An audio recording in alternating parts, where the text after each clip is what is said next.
Olá, bom dia, boa tarde, boa noite, mundo. Sejam todos bem-vindos ao Núcleo de Estudos Espíritas, Casa do Caminho, na cidade de Biel, na Suíça. Hoje, com o nosso querido Lucas Sampaio, explicando as adulterações da obra Céu e Inferno. Eu já ia falar nem céu nem inferno. Então, sejam todos muito bem-vindos, recebam um abraço fraterno. Juju, Florzinha Juliana, bem-vinda, Flor. Então, uma vez eu conversei com não sei quem, é contigo, Lucas. Aí uma pessoa falou, não, Zélia, não é comigo, não, é conosco. Então, é conosco, Lucas. Lucas, Oi, boa você noite, poderia fazer gente. uma breve apresentação que, por exemplo, o Ernesto, ele não está sabendo de nada. Eu converso algumas coisas, mas ele não conhece. Aí seria bom se você fazer uma pequena apresentação tua, para que as pessoas pudessem te conhecer, tá? Pode ser? Aí depois Pode você ser, consegue. claro, claro. Bom, eu sou advogado aqui na cidade de Salvador, Bahia. Eu nasci no interior do estado, mas sempre morei aqui, né? E com 20 anos eu conheci a doutrina espírita no mesmo ano que eu fui morar na França. E passei lá alguns meses fazendo intercâmbio e já retornei algumas vezes, né? E de lá para cá, o meu interesse pela doutrina foi crescente, né? Desde o princípio, a gente percebe claramente a lógica, a força da doutrina. E aí eu tive a oportunidade de conhecer vários espíritas aqui da Bahia, e principalmente o meu professor Carlos Bernardo Loureiro, que era um pesquisador, ele faleceu em 2006, né? E, obviamente, também, né, entrando em contato com as obras dos principais escritores espíritas.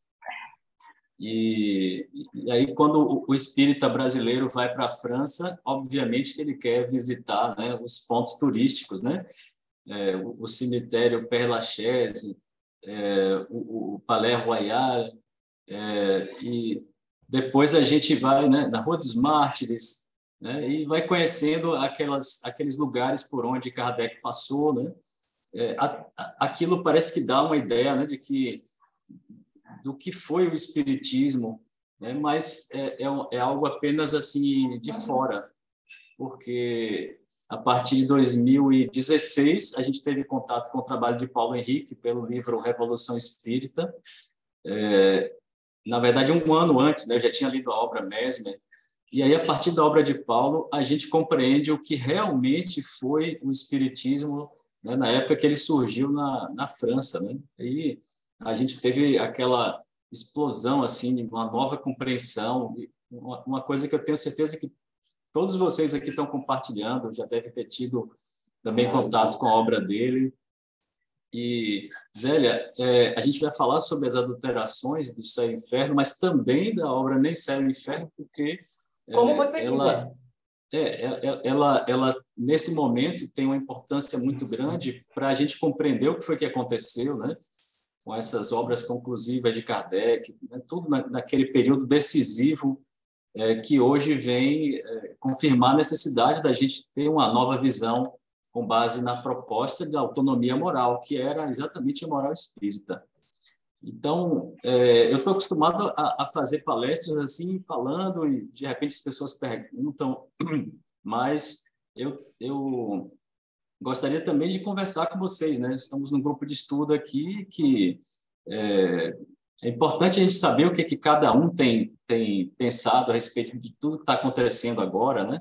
Esse período que a gente tem chamado de restabelecimento, né? Então, vocês devem ter assistido lives, né? Já devem ter visto, né, várias reflexões que nós temos feito. Eu até preparei um materialzinho aqui, né? E é interessante isso também, né? Para que vocês possam trazer para mim os questionamentos de acordo com o que cada um tem vivenciado. E aqui, Lucas, nós fazemos isso mesmo. Você está notando que eu falo um pouquinho, né? Tem que falar mesmo, tem que Então, eu falar. falo um pouquinho para dizer o contrário. Então, estamos sempre assim, como nós fazemos isso, é um estudo para nós. Então, se há um conteúdo e nós trocamos ideias. Eu acho que é assim que é interessante. Então, quem quiser qualquer dúvida, né, Lucas, já podemos já fazer e estar Isso nessa aí. dinâmica. Pois é, Zélia. O livro Nem Céu nem Inferno, ele é um livro complexo no sentido de que ele traz diversas abordagens sobre diversos temas, né? E ele usa aquela, digamos assim, aquela técnica ou estratégia inaugurada por Simone Privato, né? Ela inovou ou inaugurou essa estratégia de mesclar, articular na mesma obra, na mesma pesquisa, os dados históricos, culturais, jurídicos, né? Essa pesquisa sobre documentos, e, e a gente vê que isso foi indispensável para a gente ter uma compreensão perfeita do que foi que aconteceu na época de Kardec, né? Porque a gente não pode tratar somente sobre um dos temas isoladamente. Eu vou falar só sobre história. Se você só falar sobre história do Espiritismo, você não vai falar sobre Espiritismo. É impossível, porque você não vai entender o que realmente aconteceu, né? O que motivava os adversários do Espiritismo, né? Será que eram pessoas apenas que tinham uma antipatia por Kardec? Ou será que eles tinham interesses maiores, inconfessáveis, e isso veio a influenciar, né, provocar os fatos lamentáveis que aconteceram naquela época, né, em torno da doutrina, né? Então, isso é de uma importância muito grande. Na verdade, é fundamental. E aí, cada pessoa pergunta, tem interesse, tem dúvidas sobre temas diferentes, né, que a gente aborda. Tem gente que quer saber da história, tem gente que quer saber da parte jurídica, tem gente que quer saber sobre a pesquisa, né? Essa curiosidade, né? As pessoas até romantizam. Na França é maravilhoso, na França deve ter sido excelente, você comeu croissant, hein? Você visitou os órgãos públicos na França, como é que foi essa pesquisa, né? E realmente tem fatores, tem fatos curiosos, interessantes assim com relação à pesquisa, mas que no fundo, no final das contas, ela só vem para dar um embasamento para a gente extrair o melhor possível da pesquisa, né? E que são as conclusões morais, as conclusões do que a gente, né, necessita fazer a partir de agora. No fundo, gente, o que a gente está vivendo é isso. A gente está com uma grande oportunidade em mãos para poder, né, realizar o restabelecimento daquilo que nunca deveria ter sido modificado. Então, como eu disse, eu fico aí à disposição de vocês para começar a partir do assunto que vocês tiverem interesse, para a gente poder avançar por esses caminhos. Juliana, você levantou a mão? Sim, eu queria fazer um comentário, né, da nossa experiência com o estudo, e daí se você puder comentar a questão, né, do desvio da parte da adulteração, a gente já vinha acompanhando, né, com as lives, desde do trabalho da Simone, do Paulo, e, assim, acho que foi uma grande surpresa a questão da adulteração do céu e inferno, pelo menos para mim, né, e para as pessoas, assim, que eu tenho mais contato nos grupos de estudo. E dentro dos nossos estudos, que nós fizemos quase 2 anos, né? Estudando nem céu nem inferno e agora o céu e inferno. A questão da unidade de princípios, a unidade de organização e a questão do método. A forma, né, como vocês trabalharam esse entendimento, ficou muito claro para nós a importância da gente buscar compreender os princípios que fundamentam a doutrina espírita. Então, se você puder falar um pouquinho, te Sem agradeço. dúvida. Olha, para quem não sabe, né, quando a gente vai fazer uma pesquisa lá, eu e Paulo, antes da gente apresentar uma tese, né, antes da gente trazer uma informação, né, que a gente evita a todo custo, né, apresentar opinião pessoal, porque a doutrina espírita é o que importa. Ela já é rica demais, ela tem informações assim fantásticas, e apesar da dificuldade da maioria das pessoas, inclusive eu, de compreender a priori o vocabulário de Kardec, quando a gente faz uma leitura corrida das obras, né?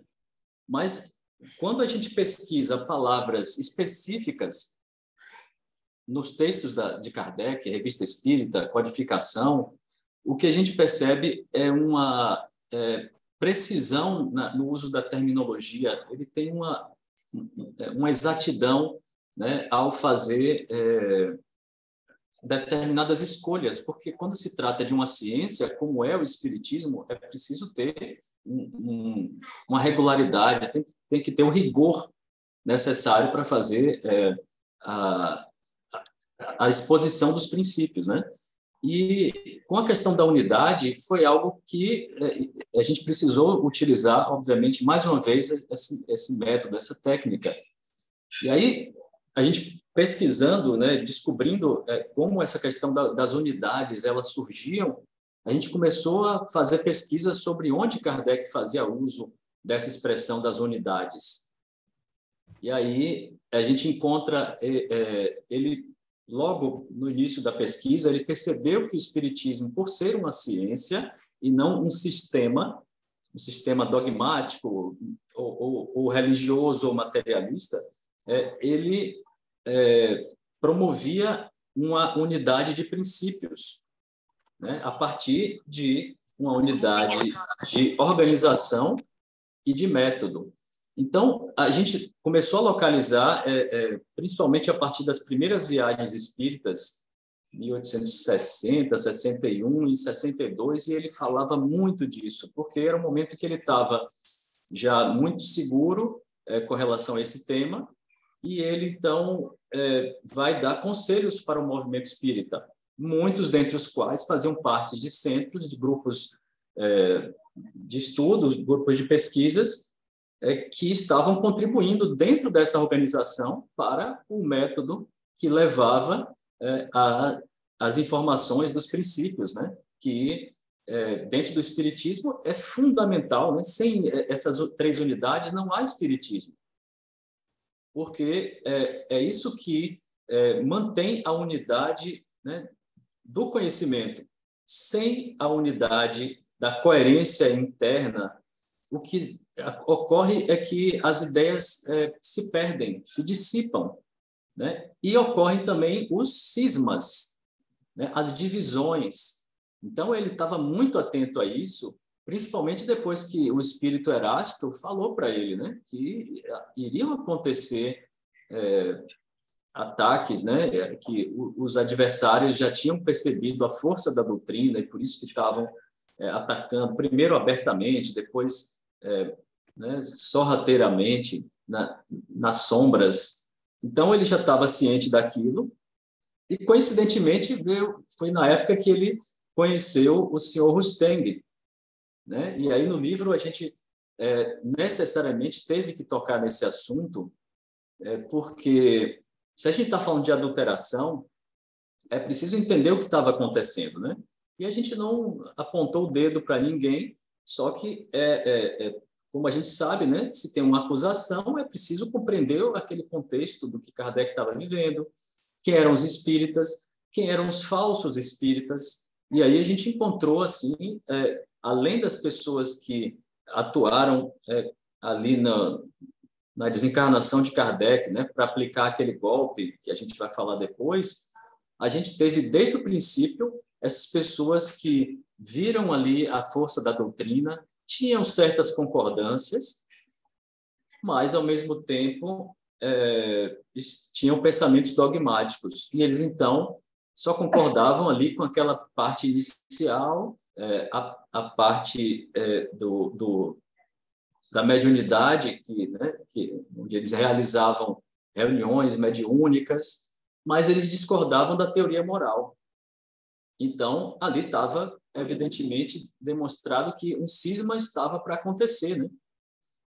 E aí, por isso que todos os espíritas, né, sinceros e atentos, estudiosos, deveriam estar atentos para que isso não acontecesse, ou pelo menos para que aquilo não os afetasse, né? Porque quem quer criar um cisma, né, quer levar e convencer as pessoas para que sigam essa sua forma de pensamento, né? Então, eles criaram sistemas pessoais, diferente do que era o Espiritismo. E interessante que o Céu e o Inferno é justamente uma obra em que Kardec chama atenção para isso em 2 momentos, né? A diferença entre esses sistemas, né, conjunto de ideias pessoais, né, que poderia estar na religião, no materialismo, onde fosse, os dogmas, e do outro lado, a ciência, que tem um método, que tem uma organização, que tem uma estruturação, né, que tem a linguagem, como a gente falou. Então, Kardec trata disso aí, Juliana, no prefácio e na primeira parte do capítulo 8º original. O que foi que os adulteradores fizeram? Atacaram exatamente isso. Na verdade, parecia que eles sabiam perfeitamente que eles não poderiam deixar passar nada que fosse uma vacina contra eles, né? Contra a atitude deles, né? Contra a ação deles. Até por isso que também fizeram o mesmo no último capítulo lá da Gênese. Então, eles suprimiram o prefácio que escancarava essa diferença dos sistemas pessoais, né? E também essa primeira parte do capítulo 8º, que a gente sabe que foi, provavelmente, eu posso afirmar aqui com uma convicção minha, que é o capítulo mais importante de toda a doutrina. Eu não tenho, e olha que tem muita coisa importante, né? Então, essa questão da unidade, ela não é uma questão que ficou no passado, né? Porque o próprio Kardec continuou fazendo uso dessa organização, do método, né, para manter a unidade de princípios, e ele pretendia que essa unidade continuasse posteriormente, né, que a doutrina, como a ciência, ela não deveria nem poderia parar de ser produzida, né? Óbvio. Senão, a doutrina seria dele, Kardec. Isso até é interessante que muita gente fala em kardecismo, né? Eu não conheço nenhum kardecismo, porque eu li as obras de Kardec e ele disse que não é meu. Tem meu nome aqui porque eu pesquisei, mas os princípios que estão aqui não foram ideias minhas. Até eu tinha ideias contrárias. Como é que vocês vão chamar isso aqui de kardecismo? Não é interessante isso? Então, ele estava ciente da importância disso tudo, do rigor, e ele não tinha essa mentalidade do fanatismo religioso. Então, o Espiritismo ali encontrava uma espécie de blindagem, né? E aí, quando ele percebeu que estava lá já no final da sua vida, né, ele percebeu que não poderia o Espiritismo continuar apenas ali centralizado nele, né, embora fosse um trabalho coletivo, mas de espíritos de vários grupos, e aquilo que ele chamou de fase de elaboração, né, era a primeira fase da organização. E aí ele imaginou que, para o futuro, a organização, a unidade de organização, precisava ter uma nova configuração. E aí ele começou a trabalhar, né, na regulamentação, né? Primeiro, na Constituição Provisória, que ele apresentou no último número da revista de 68, em dezembro, e depois ele começou a trabalhar na Constituição Definitiva. E aí foi isso que eu tive acesso lá na França, numa livraria que eu soube até que fechou, né? A livraria Éditions Le Marie, parece que fechou recentemente. Eu acho que tudo que havia ali de Kardec que ainda justificava a existência daquela livraria já não está mais lá. E aí parece que o dono vendeu o que podia e fechou a livraria. Parece que cumpriu a sua função, né? Depois de tanto tempo, né, ali a duras penas para conseguir sobreviver. Então, lá nessa livraria, o que foi que a gente encontrou? E o Charles Kempf também, porque ele tinha ido antes, tinha digitalizado alguns documentos, né? E aí, lá tem os manuscritos, que são rascunhos, né, desse projeto para o futuro do Espiritismo. E nesse projeto consta a fase de direção coletiva, ou seja, também a unidade. Então, eu não reconheço assim muitos espiritismos. O próprio Kardec não via dessa forma, porque o espiritismo ele chegou no momento em que havia uma exigência de racionalidade do conhecimento, né? Um momento em que a ciência filosófica unia o que havia de melhor em termos de método, de filosofia e de espiritualidade, né? E ali, então, você tinha tudo o que era necessário para construir a doutrina, e foi por isso que os espíritos escolheram aquele momento, né? E escolheram aquele professor, né? Aquele grupo de pessoas.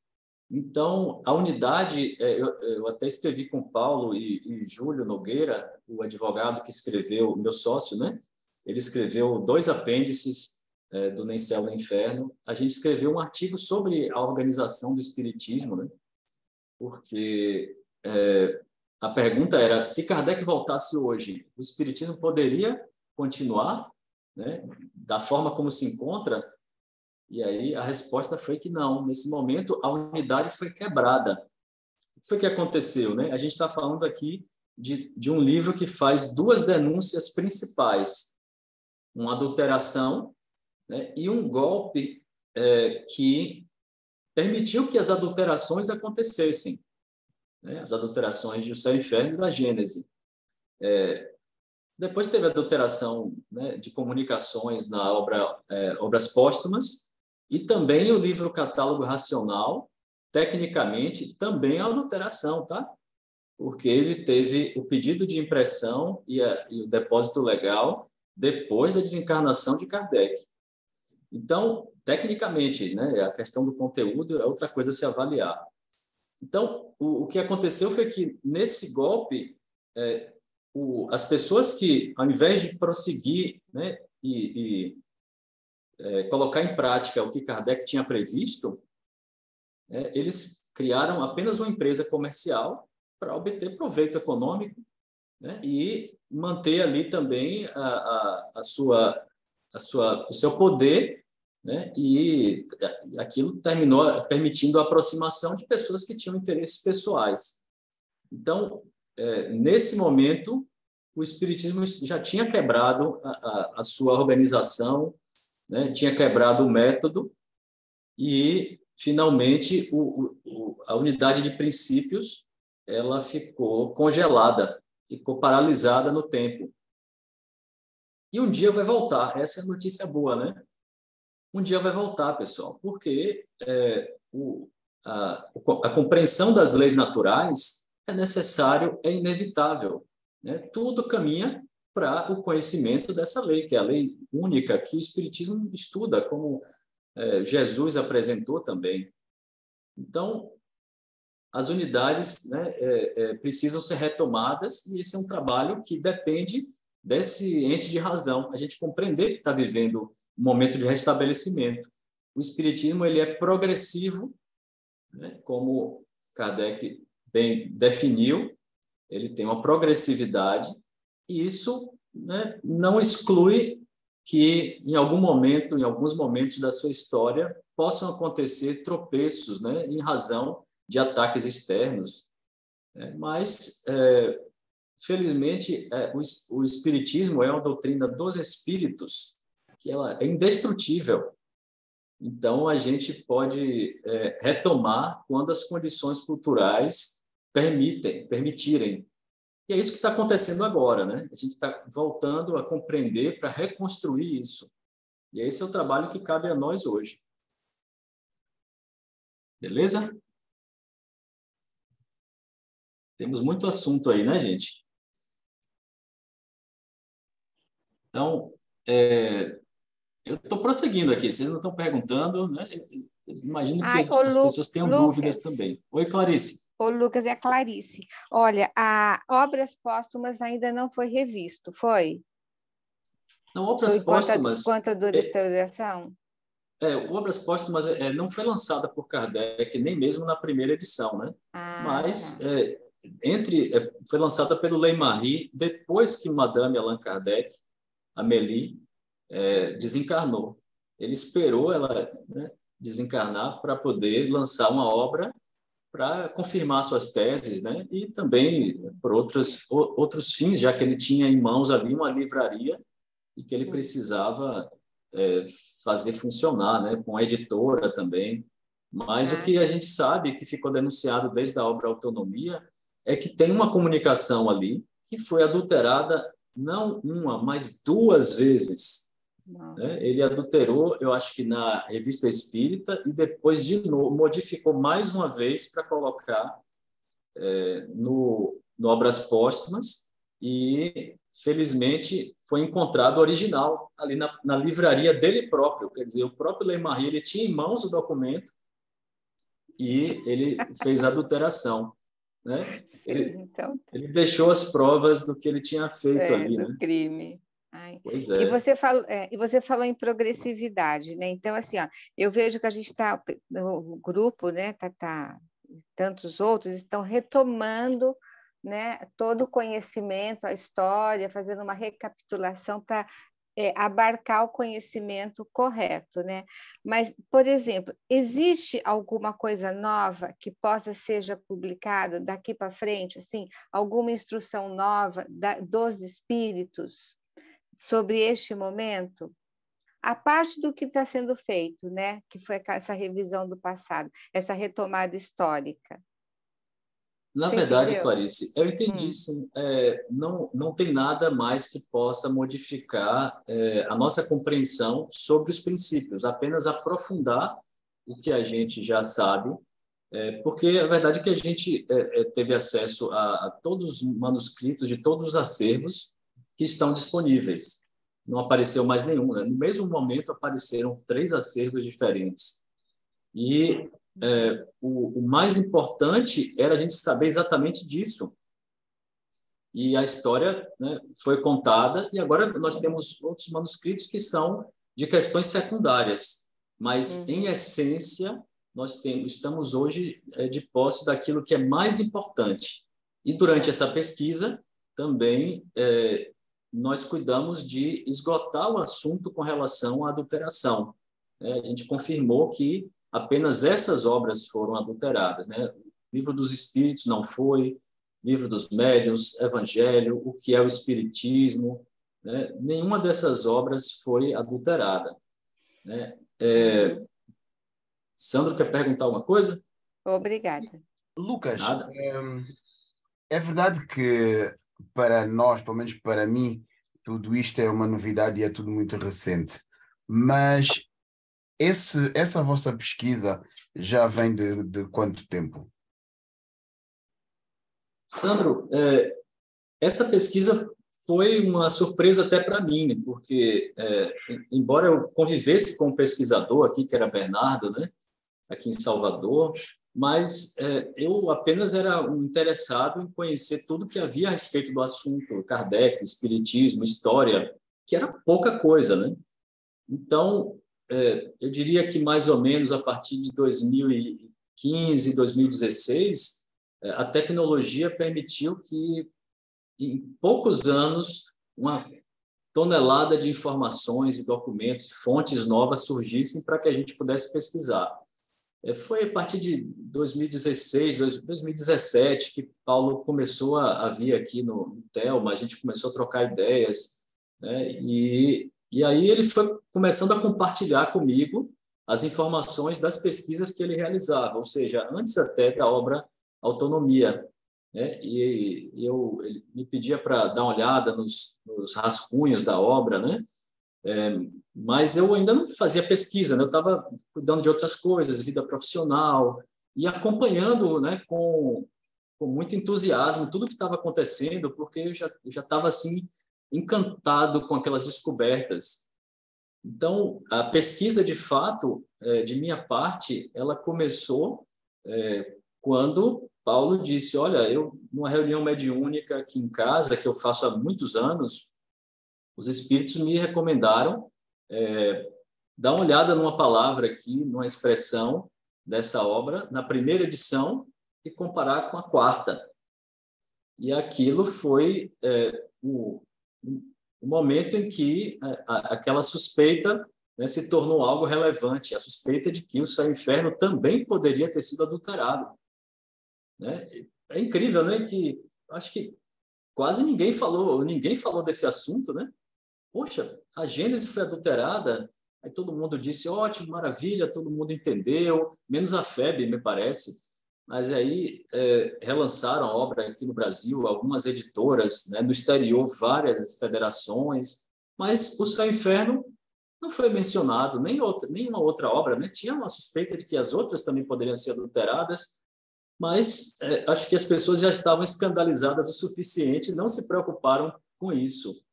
E aí, quando Paulo me falou daquilo, ele perguntou para Simone Privato se ela podia ir fazer a pesquisa novamente.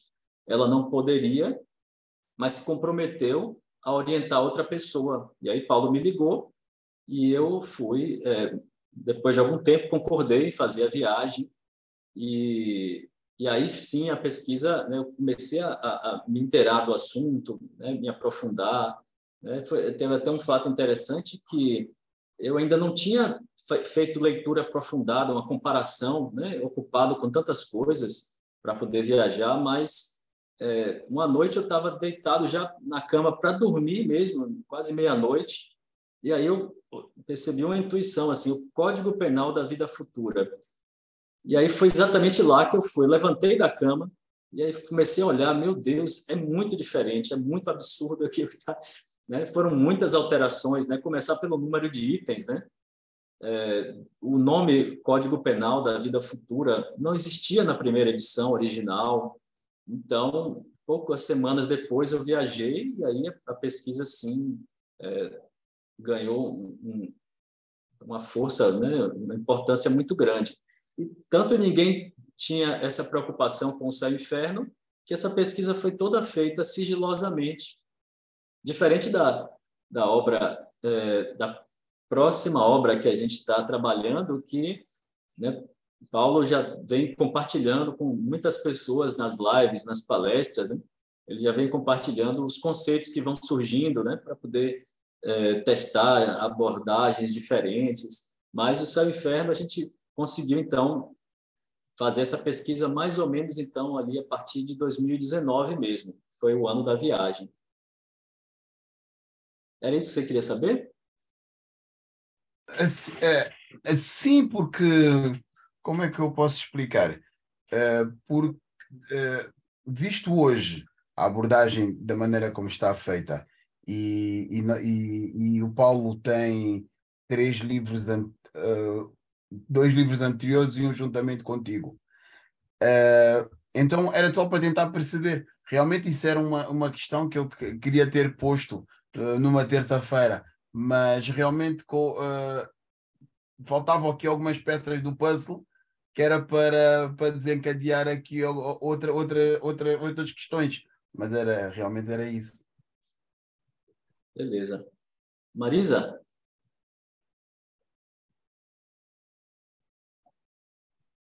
Sim, Lucas e todos, né?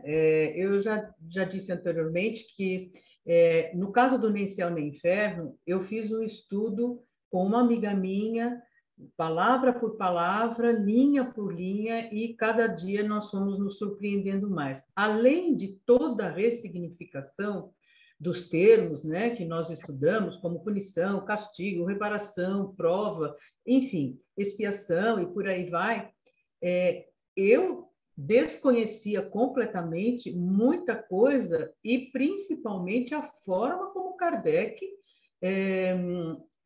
projetou, idealizou, conceituou as sociedades espíritas, os grupos espíritas, né? E assim foi motivo assim de muita alegria e ao mesmo tempo, né, de ver o quão longe nós estávamos da proposta original de Kardec para os grupos espíritas, né? Não só os grupos de estudo, mas o que a gente chama hoje das casas espíritas, que seriam as sociedades, enfim. E isso, então, foi nos motivando e nos incentivando cada vez mais, e ficou muito claro, né, o viés, o modelo que nós recebemos durante anos aí através das federativas, com as hierarquias propostas, e o que Kardec propõe.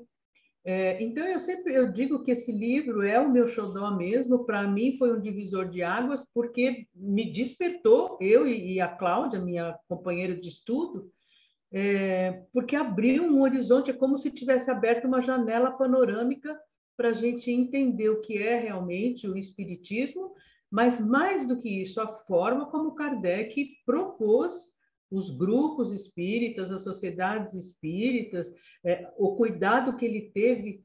Eu sempre, isso também me marcou, no papel dos médiuns e em aceitar com naturalidade a análise das mensagens recebidas e não ficarem com milindres. E ele diz isso enfaticamente lá num dos itens, né, do regulamento da sociedade, que médiuns assim era o que eles menos precisavam.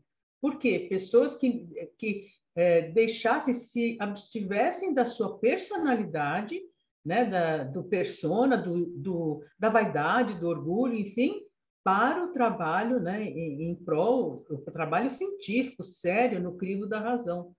Então, essa proposta de Kardec eu desconhecia completamente, e mais, né, porque também sempre eu me questionei muito em relação, né, aos procedimentos da grande maioria das casas espíritas. Mas por que precisa isso? Mas por que precisa aquilo, né? Então, eu gostaria, se para você saber, se para você também foi uma surpresa essa proposta de Kardec em relação às sociedades, aos grupos espíritas, perto do que nós até então vínhamos fazendo. Marisa, sem dúvida, para mim também foi uma enorme surpresa. A gente foi, como espíritas, dentro de um movimento espírita, praticamente moldados nessas práticas pelos desvios que aconteceram. Isso tem que ficar muito claro. Existe uma relação mais do que direta entre o que a gente leu nessas obras adulteradas e o que o movimento espírita faz, o que o movimento espírita aprendeu a fazer e que continua reproduzindo. Nós estamos mergulhados na heteronomia que domina o mundo. O espiritismo ele tem recursos, principalmente hoje, para poder a gente buscar uma visão diferente. Mas se a gente olhar para as estruturas dos centros, né, e isso aqui não é uma crítica, pessoal, faz parte da nossa vida, da nossa história, né? Os centros reproduzem as estruturas que encontram na sociedade como um todo, que são estruturas de poder com hierarquias e que né, diferente daquilo que Kardec propôs, né? Embora as pessoas procurem sempre agir com a melhor das intenções, né, e querendo auxiliar e tendo trabalhos de caridade, né, material, espiritual, né, tratamentos e tal, mas a verdade é que o espírita reproduziu, por exemplo, você tem igrejas que têm a reprodução das suas práticas em determinados centros. Outro grupo, por exemplo, que a gente encontra são de acadêmicos. E aí o acadêmico ele vive hoje uma forma de pensar materialista e ele acredita que deve reproduzir também isso ali no seu centro. E aí isso se reflete na estrutura de diretorias. Isso se reflete nas hierarquias, né, onde você tem grupos isolados de pessoas que se colocam acima e outras abaixo, né? Então, é como se os próprios frequentadores fossem uma espécie de classe social, né? Então, você tem ali... A gente já teve oportunidade de falar sobre isso em outras lives, mas o que é interessante é que Kardec ele só fazia ali a gestão da sociedade parisiense e ele deu orientações, porque a missão principal dele, né, não era presidir o movimento espírita, porque ele não fazia isso. É muito importante que a gente desfaça essa ideia. Kardec como uma espécie de líder dos espíritas. Não, Kardec era um pesquisador que tinha uma missão de compreender, através da ciência, do método, da universalidade, quais eram os princípios que os espíritos estavam apresentando. Então, agora a gente tem uma clareza maior do que ele estava propondo, que é essa ideia de individualidades coletivas. né? A gente viu ali que ele estava propondo a ideia de um comitê central composto por, se eu não me engano, 6 membros, que poderia se depois mudar para 12, e esse comitê central estaria subordinado a uma Assembleia Geral. Quer dizer, ele teria funções administrativas, ele não poderia definir ali o espiritismo, ele sabia, né, que ele tinha que colocar barreiras às ambições pessoais, né?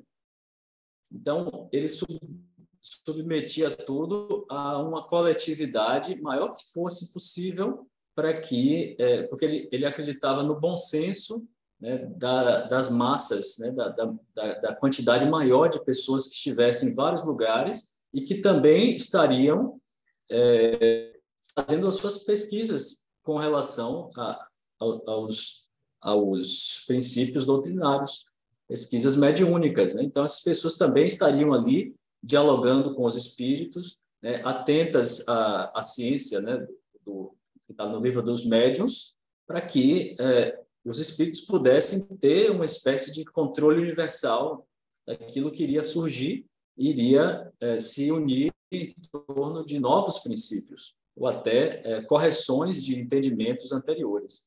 Então, é por aí que a gente percebe, né, como a gente ainda está mergulhado nessa realidade, e o espiritismo ele propõe algo revolucionário, né?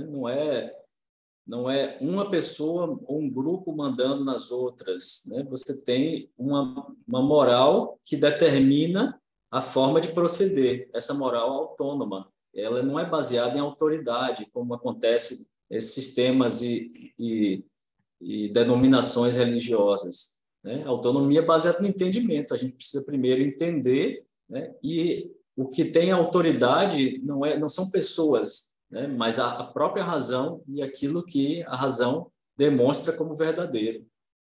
Agora, o que a gente ainda tem para aprender, né, Marisa? Quanta coisa, né? O que é que as próximas gerações já estão ensinando a gente também, né? O espiritismo ele é uma grande alavanca para o progresso, mas é importante que a gente, tendo clareza sobre a teoria moral, a gente consegue agora olhar para os lados e ver que de vários outros lugares essas iniciativas de autonomia também estão surgindo e estão, né, vindo a contribuir para essa revolução que vai acontecendo lentamente para, num determinado momento, se expandir. E tem uma outra coisa, né, Lucas, só para finalizar. A gente também lê no livro Nem Céu Nem Inferno uma orientação de Kardec incrível e que é exatamente a antítese do que acontece hoje. Quando ele propõe que os grupos espíritas se visitem com a finalidade de trocar experiências, vivências, né? E acontece exatamente o oposto. Os grupos espíritas, as casas espíritas, se fecharam em si mesmas, às vezes até competindo, né? Tal casa é melhor que aquela, tal coisa. E é exatamente o contrário, né, que Kardec propõe. Esses grupos se reunirem, trocarem, analisarem comunicações, estudarem mesmo, né, agirem em cooperação e não em competição. E principalmente quem trabalha com pesquisa e reproduz o modelo das academias científicas, termina caindo nisso também, porque as próprias academias, o meio acadêmico, é extremamente competitivo. Então, é muito natural que cada um queira, né, apresentar o seu trabalho para mostrar a relevância da sua pesquisa. E ali existe uma competição que, às vezes, um quer, né, mostrar que o outro está equivocado. Né? E na religião você também tem isso, porque a religião é quem dá origem à universidade no mundo, né? Então, a religião também reproduz essa estrutura hierárquica, verticalizada, que a gente tem que rever. A gente tem que rever acolhendo todos que chegam, né? Dando oportunidades para as pessoas abrirem seus corações, né? Trocarem ideias, né? Estudarem juntamente, né? Em mesas redondas, e não aquela ideia do palestrante que é o sabedor, né? Que é o único que tem autoridade ali, que todos têm que simplesmente ouvir, que é uma técnica pedagógica dos séculos passados, né? E que a gente com certeza vai superar. Já está, né? As coisas já estão clareando e um dia isso vai ser para todos, sem dúvida.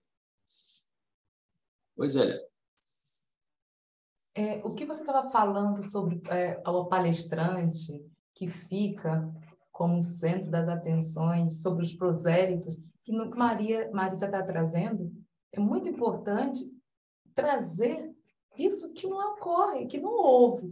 Para mim, é reconfortante estar sabendo isso, porque quando ocorreu aqui que não tinha encarnados e depois começamos a fazer a troca de ideias online, eu ficava com uma consciência muito pesada, porque justamente era o que havia aprendido. E hoje eu vejo, nossa, isso é natural.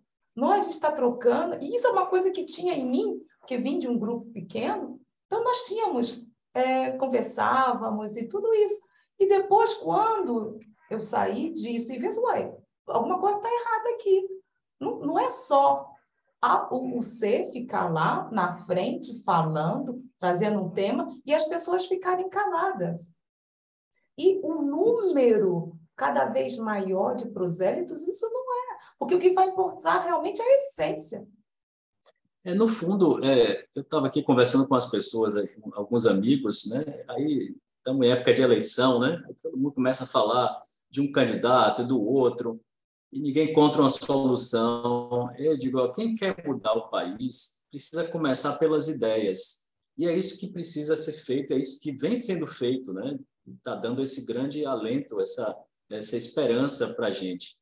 E isso tudo, na base de tudo, está esse trabalho de Paulo, que teve uma clareza enorme ao perceber a diferença das duas teorias morais.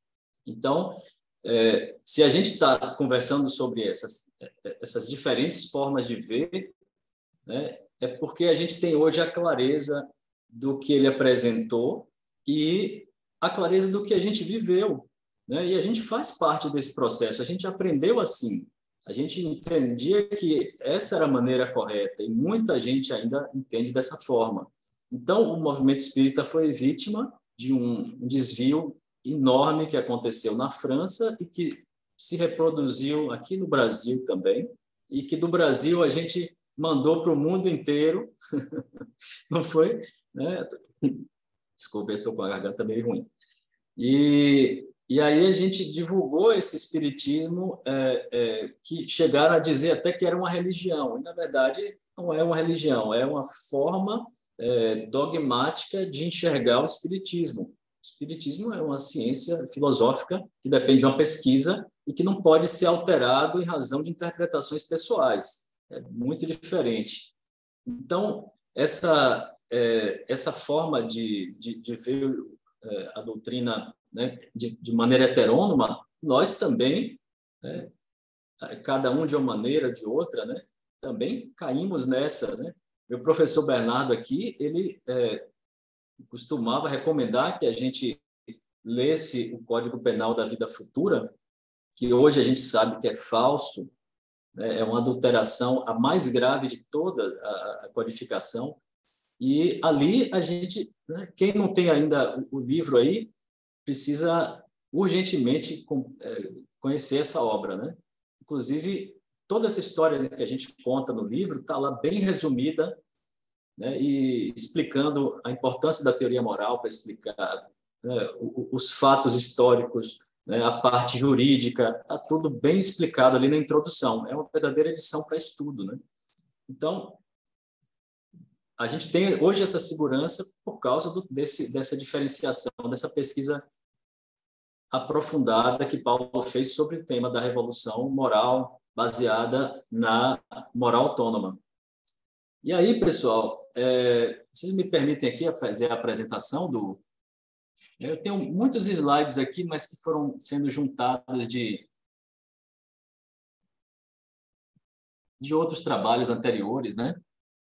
Vocês vão ver aí, tem muita coisa, né? Que a gente pode passar por cima aqui de muita coisa. E aqui, né, a gente já tem conversado muito sobre isso em lives. A gente sabe que O Céu e o Inferno é a obra em que Kardec conclui a teoria moral, né? ele trata da questão da vida futura, né, que é associada, né, à ideia da felicidade reservada aos justos, né, e do sofrimento moral reservado àqueles que desenvolverem perfeições, né, e como essa visão do espiritismo promove ou prepara a renovação social. Aqui eu tinha feito uma diferenciação, né, em tópicos entre as teorias morais. Eu estou passando aqui porque o que a gente entender conveniente, vocês vão ver onde é que eu quero chegar. E essas fotos vocês talvez já tenham visto, né, da pesquisa que foi feita lá em Paris, aqui nos arquivos nacionais da França, esses livros empoeirados, né, os microfilmes, a Biblioteca Nacional, onde tem os livros depositados, né, a livraria a Edition de Marie, onde estavam muitos manuscritos, né, aqui, antes dela fechar. Estou passando aqui, quem quiser interromper pode falar. Esse aqui é o exemplar original, que estava, né, em mau estado de conservação, mas a gente conseguiu ter acesso. Aqui são os documentos que provam juridicamente, de forma absoluta, definitiva, a adulteração, porque mostra que a 4ª edição adulterada ela foi apresentada, registrada após a morte de Kardec. O próprio Kardec nunca viu essa edição. Aqui o exemplar adulterado, que também se encontra lá na Biblioteca Nacional. Esse caderno da viagem espírita de 1862, ele é extremamente revelador e a gente coloca algumas das comunicações que estão lá. Ele está disponível aí no site da FEAL, viu, pessoal? Quem quiser acessar. E aí ele coloca a opinião dos espíritos sobre Rusteng, né? Que era o adversário principal do espiritismo, né? Eles dizem que Rusteng tem tanta confiança nas suas luzes que pensa que todos devem se curvar a ele. E a opinião de Rusteng tem algum crédito? Não. Em geral, ele passa por um entusiasta exaltado querendo se impor. E essa é exatamente a característica, né, da personalidade dele, que fazia com que ele não compreendesse o espiritismo. Lucas.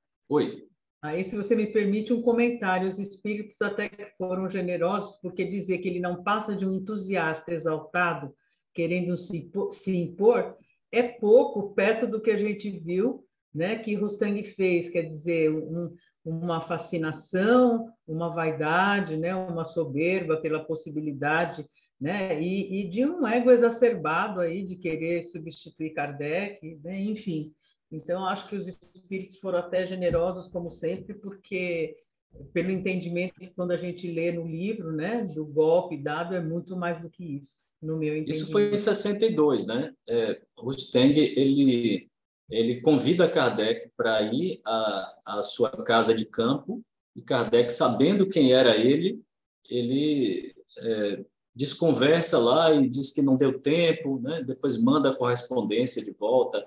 E vocês já devem ter visto lá na obra que toda essa comunicação, né, está lá constando e mostrando que Kardec entendeu que não deveria se aproximar dele, né, embora ele tenha mencionado lá o lançamento da obra na Revista Espírita, mas ele faz as suas críticas como uma pessoa isenta deve fazer, né, quando está trabalhando com a ciência.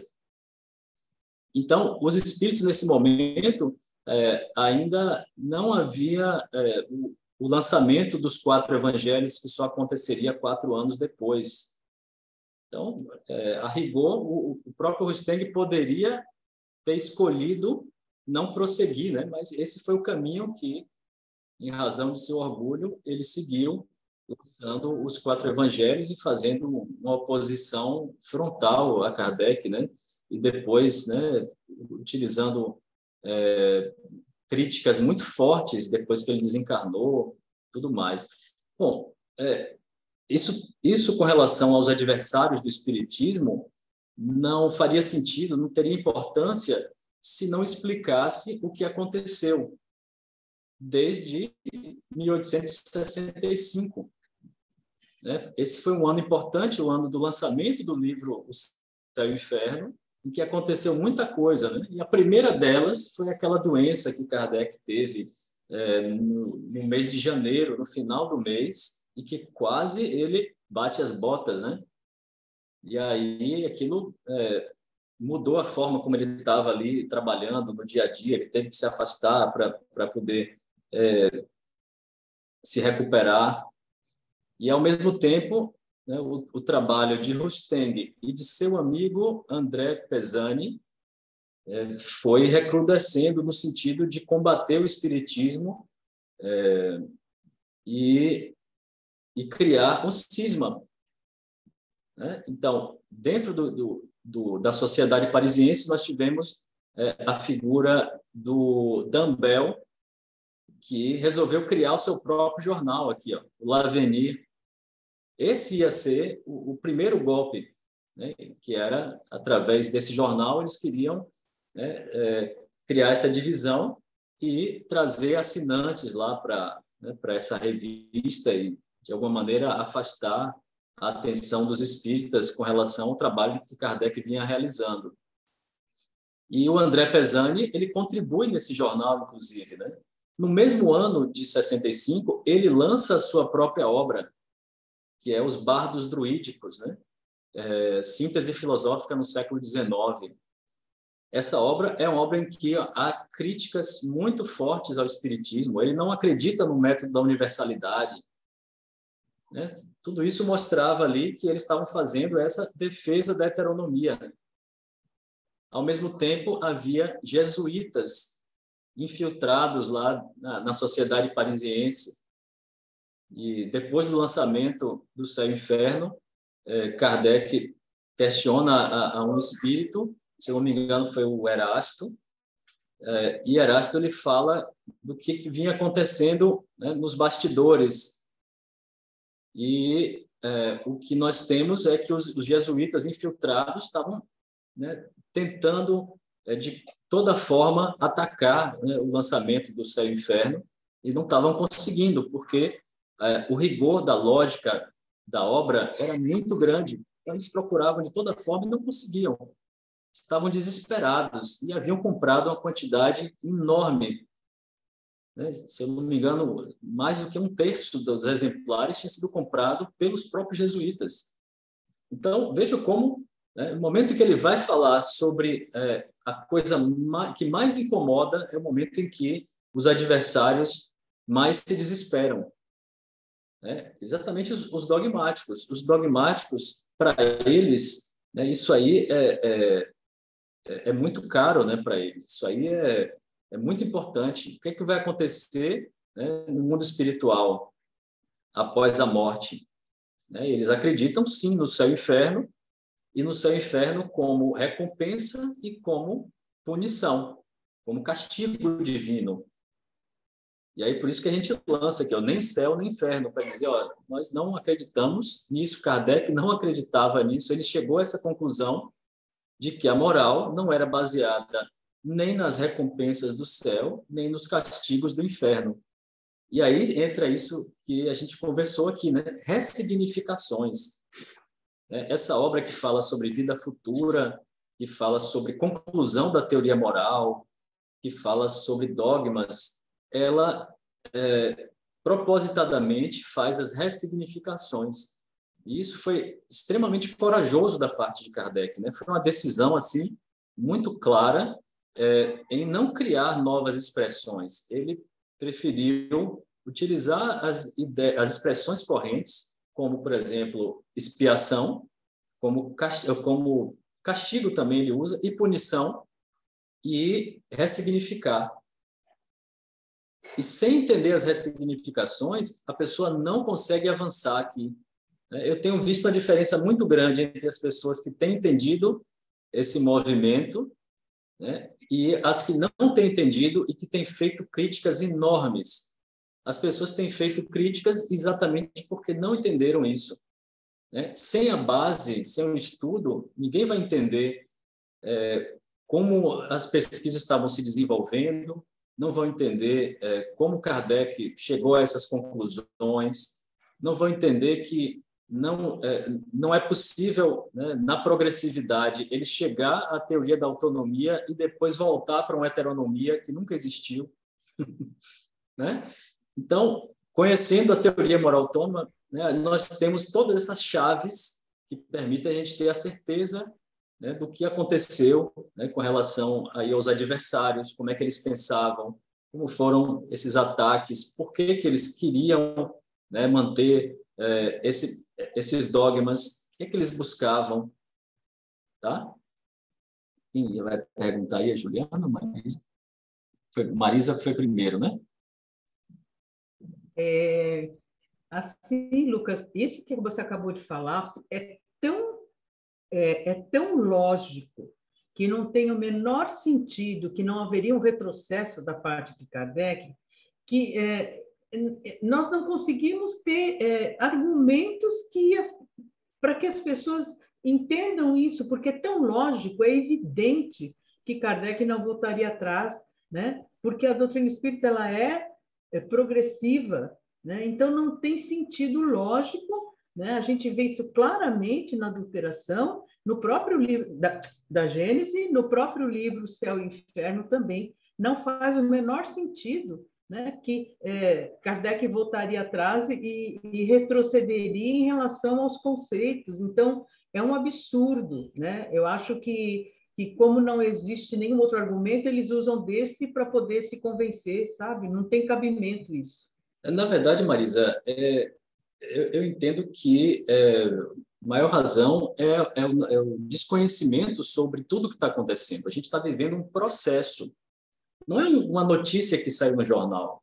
Né? A gente está vivendo um processo de restabelecimento. Para você restabelecer toda uma cultura que havia naquela época, você precisa fazer um estudo aprofundado. Né? Eu confesso para vocês que quando eu tive o primeiro contato com tudo isso, eu sofri um impacto enorme. Peraí, vamos começar direitinho aqui do zero. Eu vou entender o que é esse espiritualismo racional, essa psicologia que dá origem a ele. Né? Eu fui até aos escoceses, né, que deram origem à psicologia. Eu tentei, né, cercar de tudo, né, entender o que é a moral da liberdade, o ato do dever, que é o fato psicológico, né? E aí sim as coisas foram clareando. Então, com essas chaves, sim, é possível você diferenciar o que é dogmatismo, o que é materialismo e o que é a terceira via. A gente não tem a terceira via hoje, pessoal. A terceira via, ela surge na filosofia, né? E essa filosofia, ela foi apagada da história, né? Ela foi deturpada. Até o próprio Rousseau e o Kant, quando os interpretadores vão falar sobre eles distorcem, né? Propositadamente ou não posso dizer, mas existe uma falta de clareza, porque parece que o mundo está muito satisfeito, né, digamos, entre os poderosos, né, de ter, de um lado, uma heteronomia religiosa e, do outro lado, a heteronomia materialista. Então, a única forma da gente se libertar disso tudo é olhando para a terceira via, que é o pensamento da liberdade, né, que é a moral desinteressada, a moral da liberdade. Então, aí fica muito mais fácil, né, para a gente poder avançar. Juliana.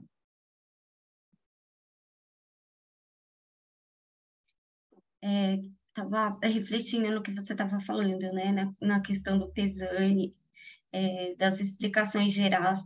A gente está fazendo um estudo da Gênese com a Revista Espírita, das citações dos artigos, né, que vem ali na apresentação. Então, dentro dessas citações, a gente vê, né, o Kardec trazendo em artigos da revista e trabalhando um pouquinho sobre, né, essa luta que ele vinha percebendo. E, assim, muitas vezes eu lia, né, e falava, nossa, Kardec, ele é tão incisivo na questão do método, né, principalmente ali no livro dos médiuns, quando ele faz ali a a introdução, e em vários trechos, né, da obra ele fala da questão da importância do método. E eu não conseguia entender a profundidade, né, de tudo isso até perceber, né, e compreender toda a questão da adulteração, toda essa questão que se formou, né, nos bastidores ali, porque, e o que mais me surpreendeu, vou colocar assim, né, foi quando a gente vê, né, a tradução dos 4 evangelhos de Rustang pela Federação Espírita Brasileira, insultando Kardec.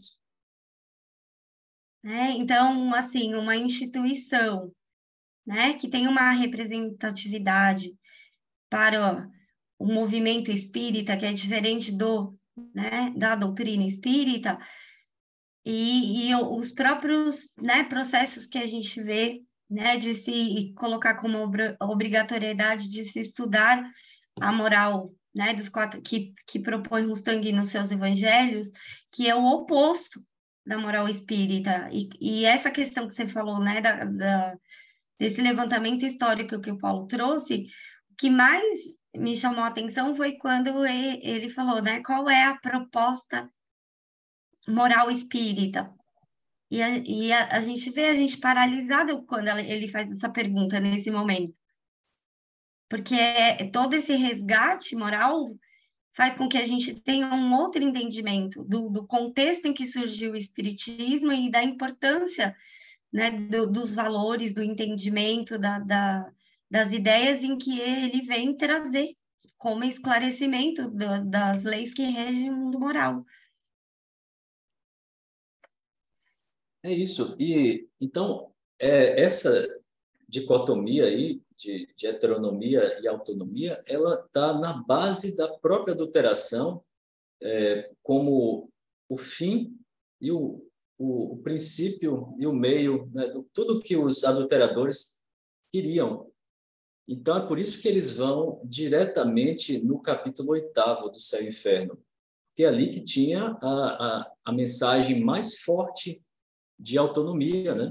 Eles se incomodavam com isso, eles eram, né, intrinsecamente dogmáticos. A nossa federação não se poderia imaginar algo diferente, porque no final do século XIX houve aquele processo histórico que já foi explicado lá na obra de Paulo, também na obra de Wilson Garcia, que eu recomendo a todos vocês, tem documentos inéditos ali também, né? Então, eu costumo dizer que a autonomia é a pedra de toque para você compreender se um princípio realmente é espírita ou não. E aí que entra a questão que mais choca as pessoas, né? Quando alguém vem me perguntar, o livro é sobre o quê? Eu disse, olha, o livro ele demonstra que aquela ideia de causa e efeito ou karma dentro do espiritismo é falsa, né? Todo mundo já ouviu falar, né?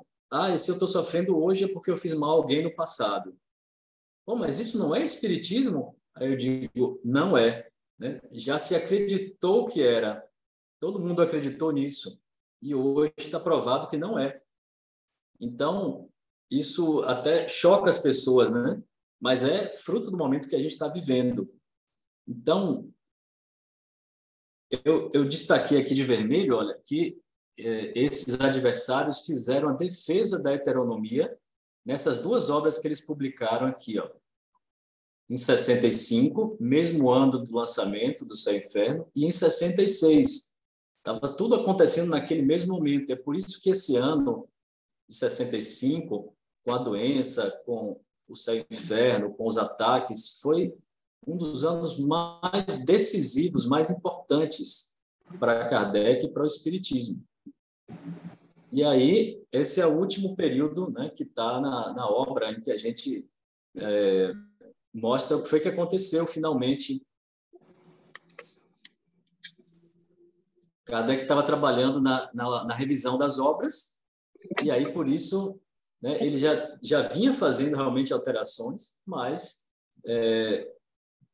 ele recebe, né, uma orientação dos espíritos para poder suspender todo o trabalho além do estritamente necessário. Então, foi nesse momento que ele, né, parou a revisão e não concluiu a revisão, né? Ele passou a se dedicar às outras atividades que eram mais importantes, que era a organização para o futuro do espiritismo, que a gente já conversou aqui, e continuar escrevendo a Revista Espírita. E é por isso que aquelas obras, que as edições que são adulteradas, elas podem até conter alguns trechos que você vai dizer, olha, nesse ponto aqui, a alteração deu uma maior clareza. Provavelmente foi Kardec. Mas, obviamente, que os adulteradores não eram inocentes, né? Eles sabiam que precisavam, né, utilizar, eles perceberam que eles só poderiam adulterar essas obras ali próximas, né, a Amélie, que ainda estava encarnada, eles só poderiam adulterar essas duas obras exatamente porque elas estavam em revisão pelo marido dela e ela sabia disso. Né? E aí muita gente olha, tem uma prova aqui de que Kardec fez uma modificação, então, portanto, ele mudou essa vírgula, então significa que não houve adulteração. É claro que não faz sentido, né, gente? Porque se a gente compreende a verdadeira razão da adulteração, que é a manutenção do velho mundo através de dogmas, então fica mais claro a gente entender que a adulteração é um fato assim, inquestionável. Aqui no golpe a gente vê a comparação do que Kardec queria nessa fase de direção coletiva, após que, na verdade, ele iria participar, mas essa fase deveria ter começado logo depois da desencarnação dele, e o que foi feito de fato, né? Que foi essa sociedade anônima que deixou de lado praticamente tudo do que ele tinha proposto, né? E assim a doutrina espírita ficou congelada. E aqui a gente faz uma comparação, né, do que aconteceu, do que ele previa e do que foi criado com a sociedade anônima. Mas aí não precisa a gente descer a detalhes aqui, né? Quem quiser depois, se tiver gravado aí, bota um pausa e vai poder dar uma lida. Aqui a adulteração, né, mostrando que Kardec desencarnou em 31 de março de 69 e as duas edições adulteradas surgiram após a sua desencarnação, e isso é suficiente, através dos documentos oficiais, para mostrar que a adulteração aconteceu. Claro que a gente não fica satisfeito somente com isso, né? A gente quer conhecer o conteúdo, quer entender, para aproveitar o máximo possível. Isso aqui a gente já falou. O prefácio suprimido, pessoal, né? Também a gente já conversou várias vezes sobre isso. A própria FEB, ela restabeleceu esse prefácio ali mais ou menos em 2010, 2012, se não me engano, sem entender por que ele foi retirado. Olha só que coisa interessante, né? E aí, esse prefácio que mostra o Espiritismo como uma ciência filosófica, com seu método, com a sua organização, com sua estruturação, ele é absolutamente contrário ao sistema de dogmas baseados em autoridade pessoal, que era o que os adversários estavam querendo lá. Eles acreditavam em dogmas e tinham uma teoria pessoal. Eles diziam assim, a Terra é um planeta medíocre e que só tem aqui pessoas medíocres e espíritos medíocres. Então, tudo que se faz aqui também vai ser medíocre. Então, o Pesani, ele disse assim, olha, aqui eu entendo que a primeira fase filosófica, tudo bem, pode ser com o livro dos espíritos. A fase experimental é a fase do livro dos médiuns. É a única coisa que ele reconhece no trabalho de Kardec, é o livro dos médiuns. A fase filosófica, ele entendia que cabia a ele, através desse trabalho, que era a síntese filosófica no século XIX. Então, ainda assim, essa fase seria insuficiente e que a terceira e última fase seria a fase teológica, né, em que espíritos celestiais apareceriam aqui E no movimento espírita haveria a liderança de uma pessoa iluminada, né, que no caso seria o amigo dele, Rustang. Então essa é a teoria que não tinha nada a ver, né, e que o prefácio, digamos assim, neutraliza essa ideia equivocada. E é por isso que o prefácio não tinha outra solução para os adulteradores a não ser excluir totalmente. E foi isso que eles fizeram. Então, ele dá esse prefácio a sustentação, o alicerce para você ali na frente entender o que é que vem nessa obra, né?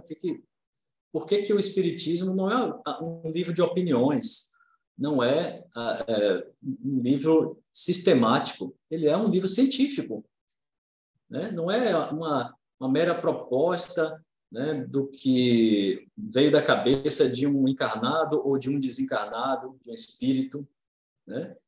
O Espiritismo ele tem uma base que é experimental e que nos dá essa certeza, essa segurança para poder a gente construir a fé raciocinada. E aí é o que surge depois, né? E aí eu vou dar um salto aqui, pessoal, porque quando a gente fez os estudos para lançar aqui o Céu e o Inferno, né? A gente descobriu isso aqui, ó. Isso foi a maior surpresa que a gente teve. Depois de ter estudado todo aquele prefácio, o capítulo 8º, né, a gente fez e inseriu no livro Nem Céu, Nem Inferno, um capítulo com todo um estudo sobre adulteração. Aí a gente descobriu essa questão das correspondências. Eu estou querendo escrever um artigo sobre isso, porque a pergunta que eu me faço é: Kardec blindou o céu e o inferno? Né? Será que ele estruturou de uma forma que ele estava realmente querendo impedir que acontecesse alguma coisa? Ou foi simplesmente porque ele sabia como estruturar um trabalho coerente, com o máximo de racionalidade e facilidade de compreensão? Então, eu explico o que aconteceu. O livro O Céu e o Inferno, ele é um trabalho que obedece todos esses critérios de metodologia, né? E ele tem a teoria e tem a prática, né? A teoria é a primeira parte, que ele chama de doutrina, e a prática é a segunda parte, que ele dá o nome de exemplos. Obviamente que a teoria é extraída a partir daqueles incontáveis exemplos de comunicações, não só os que estão ali, né? Ele escolheu essas comunicações pelo potencial de esclarecimento que elas tinham, mas ele poderia ter colocado assim centenas e centenas de comunicações que mostrariam os espíritos em todos os graus, né, da escala, né, espiritual. Então, ele colocou ali os espíritos felizes, criminosos arrependidos, espíritos endurecidos, suicidas, né? Expiações terrestres, todos esses espíritos. E as conclusões que ele chega na primeira parte são rigorosamente de acordo com os exemplos. E ele ainda faz mais, criando nesse capítulo 8º um resumo das conclusões teóricas. E esse resumo, que está em 25 itens, esse resumo tem sempre uma relação direta com uma parte da doutrina, ou que é uma parte da obra. Então, por exemplo, aqui, vamos pegar aqui o item primeiro, olha só. No capítulo 8º original, ele escreve no primeiro item, né? A alma ou espírito sujeita-se na vida espiritual às consequências de todas as imperfeições das quais ela não se despojou durante a vida corporal. Seu estado feliz ou infeliz é inerente ao grau de sua depuração ou de suas imperfeições. E no capítulo 6, também da obra original, claro, você tem essa parte que explica o que, né, dá origem a essa conclusão que vai no resumo do capítulo 8º.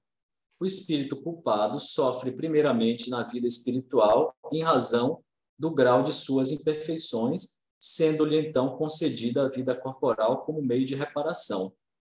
Então, a gente não subestima o que os adulteradores queriam, mas eles simplesmente não perceberam que ela está toda amarrada, né, do ponto de vista da lógica, da crença, das conexões. Então, em todos os 25 itens, existe uma relação com o que está no restante da obra. Isso é formidável, isso é fantástico, é admirável. Então, qualquer dos pontos vocês vão encontrar essa referência nas notas de rodapé, né? Tem uma espécie de índice no começo também, né? E aí, então, como o adulterador não sabia disso, ele fez alterações apenas, principalmente no capítulo 8º, original, que virou o capítulo 7º, né? E deixou de lado essas conexões que havia com o restante da obra. Então, quando ele adultera, a obra fica desfigurada, desconectada e sem coerência. Algo que Kardec não faria, convenhamos, né? Para quem conhece Kardec, né, gente? Claro. Impossível, né? Então, pessoal, isso foi uma enorme surpresa, porque, na minha opinião, era uma espécie de criptografia. Era algo que estava, assim, meio que secreto. E é de um rigor, de uma precisão, que só a gente estudando os 25 itens, né? Eu até vou abrir aqui para vocês que, na próxima edição de Nem Céu, Nem Inferno, a gente pretende acrescentar um subcapítulo lá, uma parte sobre essas correspondências que foram descobertas depois da obra e que tem uma relação perfeita para a demonstração do que aconteceu, né? E, inclusive, a gente pensa também em colocar um apêndice 6 com uma tabela mostrando essas conexões todas, né, das correspondências. Então, gente, isso é mais uma prova, e para mim, né, do ponto de vista doutrinário, depois da questão da moral autônoma, essa, para mim, é a mais admirável, assim, que foi localizada. Parece que os espíritos nos inspiraram aí para fazer um trabalho quase arqueológico, né? E aí, isso está aí à disposição de todos agora. Oi. Lucas, é o seguinte, você tem ideia de quando vai ser lançada? Porque, para nós, eu particularmente penso assim, é interessante a gente ter essa atualização, né? Que nem esse trabalho da correspondência realmente foi maravilhoso, que a gente percebe toda a consolidação dessa coerência, quer dizer, é fantástico isso. Então, quando você sabe quando vai sair, para a gente poder ter a segunda também, né? Eu acho que, pelos cálculos da editora, deve ser daqui a uns 6 meses. Tá. Tanto a segunda edição do Céu e Inferno da FEAL, quanto a segunda edição do Nem Céu nem Inferno. As duas estão encaminhadas, de acordo com o estoque que ainda tem disponível, né? Sim, sim. E aí, esperamos ter lá essa tabela, que já está quase toda pronta. É muito interessante. Então, eu acho que eu vou depois escrever um artigo sobre isso, porque foi algo que me empolgou bastante. Mas, assim, as adulterações, vocês já devem ter tido muito contato com elas, né? Então, eu acho que seria repetitivo a gente falar aqui, mas a gente deixa para quem for assistir gravado aqui, né? Posso até mandar depois, caso Zélia deseje. Por favor. Aqui tem um resumo, né, das adulterações que aconteceram no capítulo 8º, né, o trecho original suprimido da adulteração, do item 2. E esse aqui, gente, é o amai-vos uns aos outros de Jesus, né? Se esse capítulo é como o Sermão da Montanha, né, essa aqui é o amai-vos uns aos outros, que é o item 2, que tem a mensagem de autonomia que os adulteradores suprimiram, sendo todos espíritos perfectíveis em virtude da lei do progresso, trazem em si os elementos de sua felicidade ou de sua infelicidade futura e os meios de adquirir uma e de evitar a outra, trabalhando em seu próprio adiantamento. Isso aqui devia estar num quadro, né, nos centros espíritas, quem sabe no futuro, né? O Lucas, eu gosto tanto desse, eu me identifico tanto com isso que eu sei isso de cor e salteado. Às vezes, num estudo, para mim, isso calou fundo no meu coração, sabe? A ponto de eu realmente saber decor, mas no sentido, não decor porque, não, pelo sentido que ele tem para nós, né? De incentivo, de coragem, né? Que fomos criados perfectíveis, mas, né, com essa possibilidade de chegar à perfeição, de nós mesmos sermos responsáveis por alimentar a nossa felicidade ou a nossa infelicidade, a escolha é nossa. Eu acho esse item assim maravilhoso. Eu acho que a gente devia realmente... Dá para fazer toda uma live só sobre isso aqui, né? Dá. Toda uma live só Tem problema não, a gente sobre... marca, viu? Só vou arranjar um tempinho contigo. Aí, olha que sugestão maravilhosa, Lucas. Próximo. Vamos marcar, Próximo sim, estudo, com certeza. vamos marcar. Eita, Lucas, agora. Então, gente, essa mensagem aqui leva a gente para as reflexões sobre a felicidade, né? Segundo Kardec, a missão do Espiritismo é explicar para a humanidade, né, o que é o futuro de felicidade que está reservado para a gente. Então, ele trata muito sobre felicidade, mas ele faz questão de mostrar que não é aquela felicidade do materialismo, né, baseada em prazeres e alegrias, que são passageiros. Não é a felicidade egoísta da religião, que promete uma salvação pessoal, independente do que acontece com as pessoas que você ama, independente da humanidade, né? A felicidade a gente já viu aí, e a gente coloca também na introdução do Céu e Inferno. Ela não é pessoal, ela é compartilhada. É um sentimento que a gente... eu acho que a gente nem deve buscar a felicidade diretamente, porque ela simplesmente vai acontecer quando a gente cuidar de cumprir o nosso dever moral, que é o dever voluntário, né, consciente, livre, absolutamente livre de punições e recompensas. Essa é a grande mensagem que Kardec nos traz nessa obra. É o topo da montanha, né? É o topo da pirâmide, o máximo que a gente pode imaginar aqui de uma síntese do que é o Espiritismo. Então, através dessa moral mais pura, né, e mais clara, explicando o pensamento de Jesus, eu acho que não tem nada melhor do que isso, né, para a gente finalizar. Então, vou mandar para você, né, Zélia, esses... Isso, aí eu envio para o pessoal, coloco no grupo lá e todo mundo pode aproveitar. Isso. Então, é isso, pessoal. Lucas, o anterior que você é o item 2 do capítulo 7, do capítulo 8º, que você colocou do texto original. Ele foi totalmente suprimido na adulteração. Certo. Então, no capítulo 8º, não é isso? Item 2. Exatamente. Tá, é o capítulo 8º original, né? Que virou capítulo 7º na edição adulterada.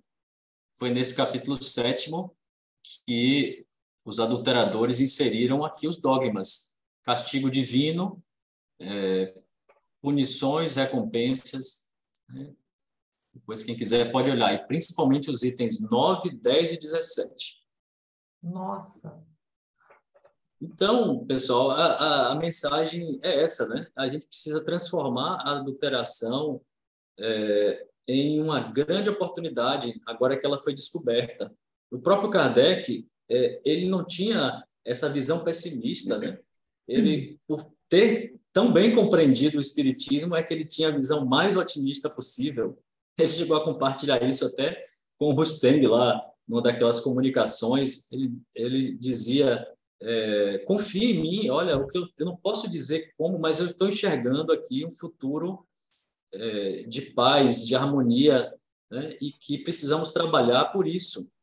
Então, é por trabalhar com esse otimismo todo, né, que a gente vai ganhando essa clareza do que vai acontecer com o Espiritismo. Isso ele apresentou na sua teoria lá sobre os períodos do Espiritismo, né? E antes do período de renovação social, nós teríamos um período intermediário, que nós temos, né, tomado a liberdade de chamar de período de restabelecimento.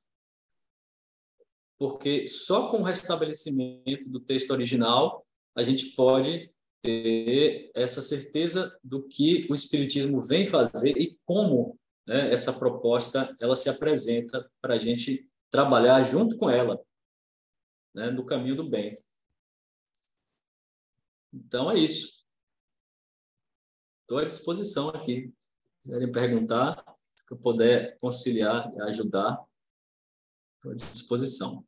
Certo, Lucas, vamos finalizar, vamos parar aqui a nossa gravação e te agradecemos por essa oportunidade de estudo.